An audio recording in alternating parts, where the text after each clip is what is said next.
Howdy, folks. This particular episode of the series is slightly different.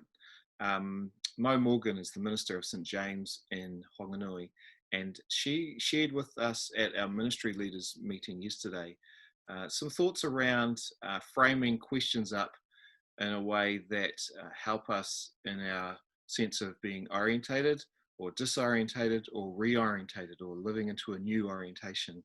It's based on work from Walter Brueggemann, who writes about that regarding the Psalms. It's really good stuff. And so I've just lifted out one part of that, so there's no kind of preamble this week. So enjoy. Because as I say, I've changed the questions 3 or 4 times, because I don't know how you feel, but I just feel like it's one of the things I've had to get used to is it's different all the time. Like, we had our Tuesday meeting, what day is it today? It's Wednesday, eh? We had our Tuesday team today, and I said to them, so how far ahead can you look? Like, how far can we plan?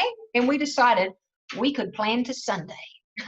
And then we were going to experience Sunday, and then we're going to look ahead to the next month, because we figure we're going to learn a lot on Sunday that will shape the way we move forward into the rest of the month. But when the rules have kept changing and people's responses have kept changing, we just realised that being adaptive is part of what we need to be right now.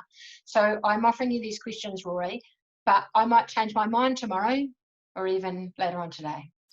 But at the moment, they kind of look like, or you might change them, better still. What are we looking forward to resuming when we gather together again?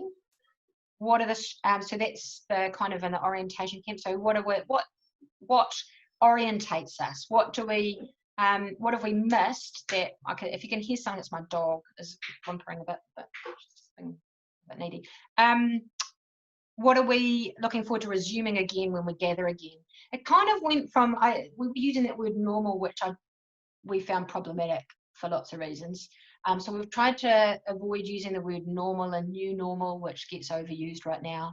And we just decided that actually there's some stuff that everybody's been missing. Why don't we name it? Stuff that is meaningful for us. So that's where that question came from. What are we looking forward to resuming when we gather together again?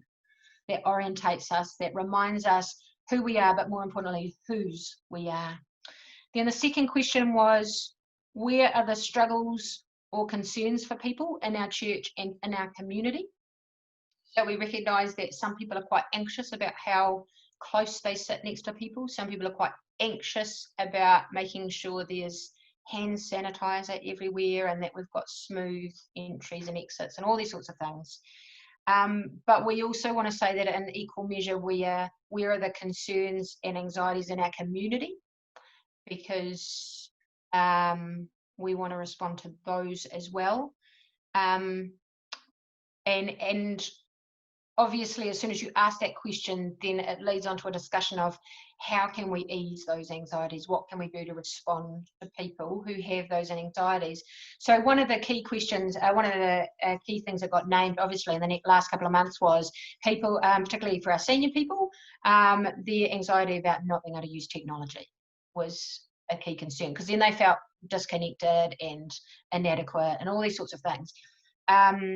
So it leads very quickly onto a conversation around what can we do to help that person and who can ring them up and coach them through and all those sorts of things. And we posted your video. That was one of our answers. You did that really cool video. Then that third question was, what have we learned? What have we done differently during lockdown? What opportunities do we now have to love God and love people in new and meaningful ways? So some people just want to dwell in that space completely. And it's really tempting.